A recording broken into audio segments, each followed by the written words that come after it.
is very disappointed. Very disappointed. She has done so much for the country. वो देश के लिए 15 साल में जा किया था वो. It used to be a poor country. It used to be a corrupt country, a middle-income country, and she's very disappointed. ये तो बिल्कुल जैसे कि श्रीलंका में हुआ था विक्रम राणा सिंह के साथ की सरकार के साथ, वैसा उन्होंने तो अटैक कर दिया है. हेलीकॉप्टर में उनको आउट किया. उनका हेलीकॉप्टर है या किसी और हमारी एजेंसी का हेलीकॉप्टर है, ये तो देखना होगा.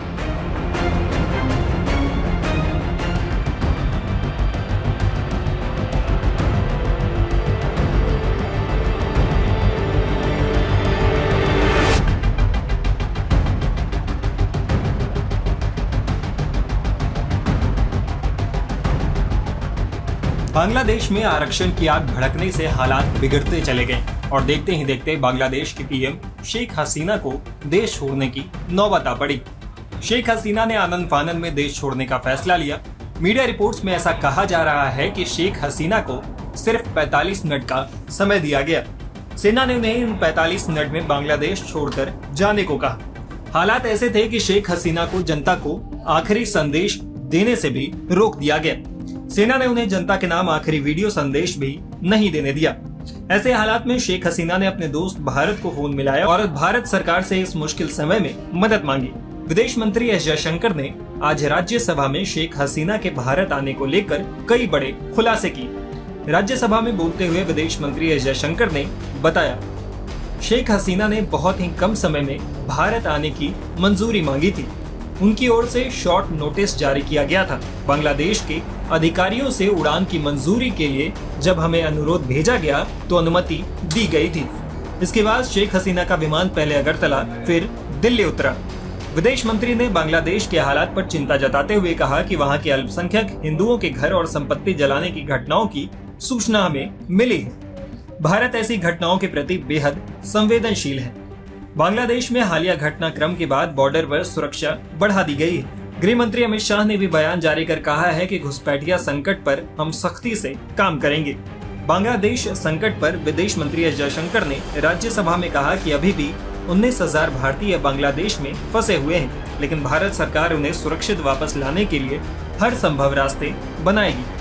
उन्होंने ये भी कहा कि पड़ोसी देश की परिस्थितियों पर हमारी नजर है और हम लगातार अपडेट ले रहे हैं. On 4th August, events took a very serious turn.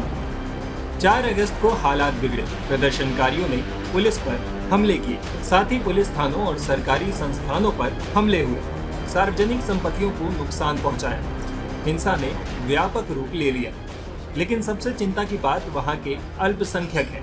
अल्पसंख्यकों के बिजनेस और मंदिरों को अलग अलग स्थानों पर नुकसान पहुंचाया गया है. 5 अगस्त को कर्फ्यू के बाद भी प्रदर्शनकारी ढाका में जुटे. उसके बावजूद सड़कों पर मार्च निकाला गया. हमारी समझ ये है कि सुरक्षा प्रतिष्ठानों के नेताओं के साथ बैठक के बाद ही प्रधानमंत्री शेख हसीना ने इस्तीफा देने का फैसला किया. बहुत कम समय में उन्होंने कुछ समय के लिए भारत आने की मंजूरी मांगी. हमने बांग्लादेश अधिकारियों से फ्लाइट क्लियरेंस की मंजूरी मांगी. वे कल शाम दिल्ली पहुंचे.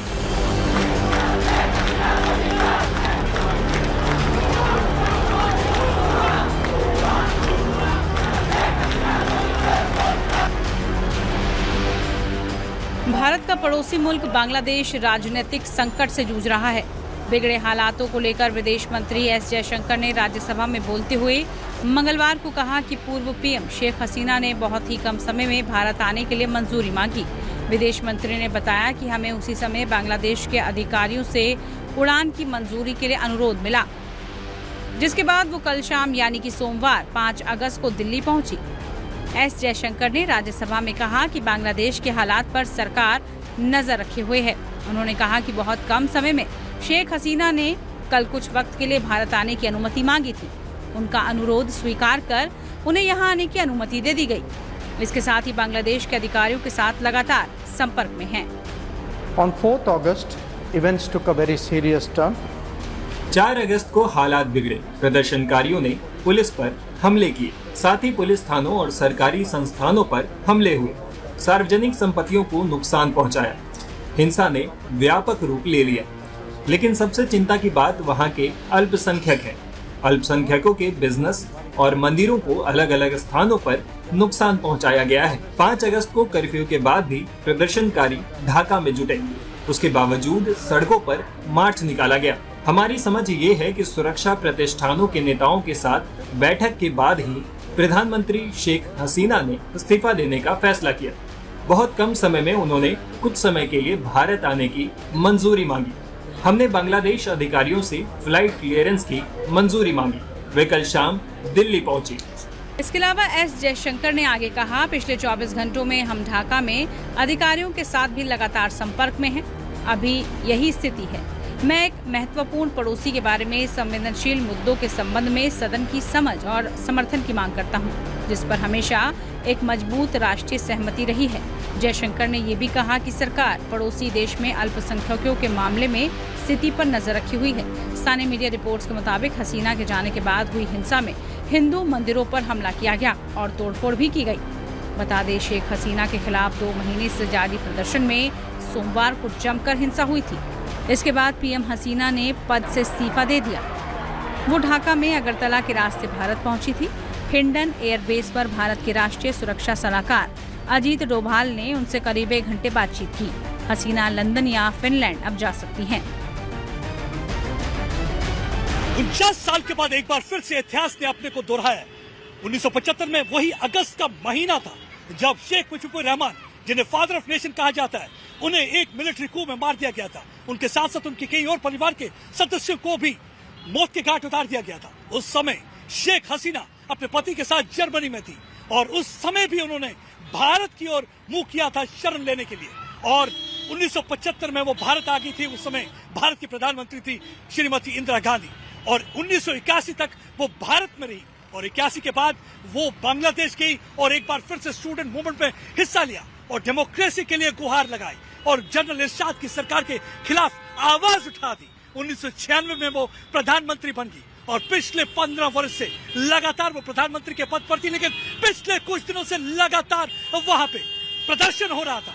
स्टूडेंट सड़कों पर थे, लेकिन यकायक हमने देखा कि किस तरीके से स्टूडेंट प्रदर्शन जो है एक अलग ही रुख और एक अलग मोड़ लेता गया। हमने देखा कि किस तरीके से डेमोक्रेसी की तरफ जाने लगी और यही एक वजह थी कि कल फाइनली शेख हसीना को रिजाइन करना पड़ा। उन्हें वहां की फौज ने 45 मिनट का समय दिया। उन्होंने कहा कि 45 मिनट में जो कुछ ले सकती हो अपने साथ ले लो और आप किसी और ठिकाने पे चले जाओ जहां पे आपको सेफ्टी प्रोवाइड की जाए। एक बार फिर से अगस्त का महीना 49 साल के बाद शेख हसीना ने भारत की ओर रुख किया, लेकिन इस बार उन्होंने ट्रांजिट की तरह भारत को यूज करने की कोशिश की है। यहाँ कुछ दिन रहेंगी। लगता है कि आज की रात भी शेख हसीना को भारत में काटनी पड़ेगी। यहाँ पे हिंडन एयरबेस जो आप देख रहे हैं मेरे पीछे, इस हिंडन एयरबेस पे कल 5:30 बजे उनका जो हवाई जहाज था लैंड किया गया था और उसके बाद उनको एक सेफ जगह पे लिया गया है।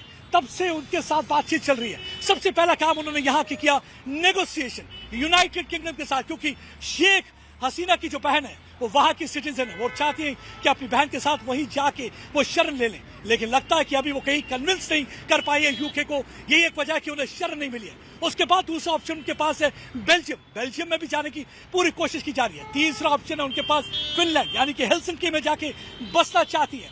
लेकिन जब तक कोई भी ऑप्शन नहीं होगा तो भारत में वो रहना पसंद करेंगी, क्योंकि भारत हमेशा उनकी मदद के लिए आया है। भारत ने 1971 में देखा था किस तरीके से पाकिस्तान के 2 टुकड़े कर दिए थे। ईस्ट बंगाल की पूरी मदद की थी। परसिक्यूशन चल रहा था, हिंदुओं को मारा जा रहा था, बंगालियों को काटा जा रहा था। उस समय भारत ने उनका साथ दिया था। यही एक वजह थी कि शेख मुजीबुर रहमान हमेशा भारत की काफी इज्जत करते थे। शेख हसीना भी अपने पिता के कदमों पर चलते हुए भारत की हमेशा इज्जत करती रही है। और पिछले कुछ सालों में हमने देखा कि किस तरीके से आतंकवादी शिविरों को बंद कर दिया, इस्लामिस्ट रेडिकल्स के खिलाफ उन्होंने मोर्चा खोल दिया और उनकी पूरी कोशिश ये रही कि किसी न किसी तरीके से ये जो भी लोग हैं जो भारत के विरोध हैं उन पे शिकंजा कसा जाए। ये एक वजह है कि हमने देखा कि कोऑपरेशन काफी ज्यादा दोनों मुल्कों के बीच में था। लेकिन लगता है कहीं ना कहीं ये चीन को ये बात बर्दाश्त नहीं हो रही थी, पाकिस्तान की ISI को बर्दाश्त नहीं हो रही थी, क्योंकि पाकिस्तान को आज तक वो दर्द बर्दाश्त नहीं हो रहा जो 1971 में भारत ने दिया था बांग्लादेश बनाकर। यही एक वजह है कि उसकी पूरी कोशिश रहती है ये भारत को नुकसान पहुंचाए या बांग्लादेश को नुकसान पहुंचाए, और इस बार बांग्लादेश के द्वारा भारत को नुकसान पहुंचाने की पूरी कोशिश की गई।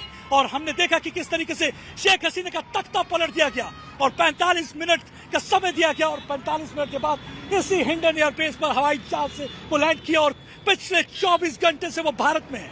नेगोशिएशन चल रही है, लेकिन अभी तक नेगोशिएशन का कोई अंजाम सामने नहीं आया है, और यहाँ पे इस समय बातचीत का दौर पूरा चल रहा है। और हमने देखा कि भारत इस मसले को, जो ये बांग्लादेश में इस समय हालात है, 3 फ्रंट पे कोशिश चल रही है। एक तो पॉलिटिकल फ्रंट पे हमने देखा कि किस तरीके से ऑल पार्टी मीटिंग हुई, और ऑल पार्टी मीटिंग में जो भी सवाल थे अपोजिशन के, उसका जवाब दिया गया। उसके बाद मिलिट्री फ्रंट पे हमने देखा कि किस तरीके से जो सरहद है, 4096 किलोमीटर का जो बॉर्डर है बांग्लादेश के साथ, वहां पे चौकसी बढ़ाई गई है, क्योंकि 1971 में हमने देखा था कि किस तरीके से इलीगल इमिग्रेंट्स का क्राइसिस हुआ था। इस बार वो नहीं चाहते कोई ऐसा क्राइसिस हो। यही एक वजह कि डीजी बीएसएफ लगातार वहां पे कैंप कर रहे हैं और कमांडर्स के साथ बातचीत कर रहे हैं। और तीसरा, डिप्लोमेटिक फ्रंट पर भी इस मसले को देखा जा रहा है। एक जगह यहाँ पे शेख हसीना को सेफ्टी और सिक्योरिटी प्रोवाइड की जा रही है, वही भारत की कोशिश रहेगी कि बांग्लादेश के साथ वहां रिश्ते अच्छे हों, क्योंकि वो नहीं चाहेंगे कि बगल में एक और पाकिस्तान बांग्लादेश के रूप में पैदा हो जाए, क्योंकि वो नहीं चाहेंगे कि पाकिस्तान की तरह कोई ऐसा मुल्क हो जो यहाँ पे आतंकवाद फिर से घुसपैठ कराने की कोशिश करे। यही एक वजह कि भारत चाहेगा कि बांग्लादेश की जो भी इंटरिम गवर्नमेंट बनती है उसके साथ अच्छे रिश्ते हों। फिलहाल यहाँ पे शेख हसीना, क्योंकि प्रधानमंत्री नरेंद्र मोदी ने कहा है शेख हसीना मेरी बहन है, और आने वाले दिन में रक्षाबंधन है और एक भाई कभी भी बहन का साथ नहीं छोड़ता। यही एक वजह है कि मुश्किल के दौर में प्रधानमंत्री नरेंद्र मोदी अपनी बहन का साथ नहीं छोड़ रहे और इंश्योर कर रहे हैं कि किसी भी किस्म की उसे मुश्किलात का सामना न करना पड़े, चाहे उसके लिए यहाँ पे उन्हें ज्यादा देर रहना ही क्यों न पड़े।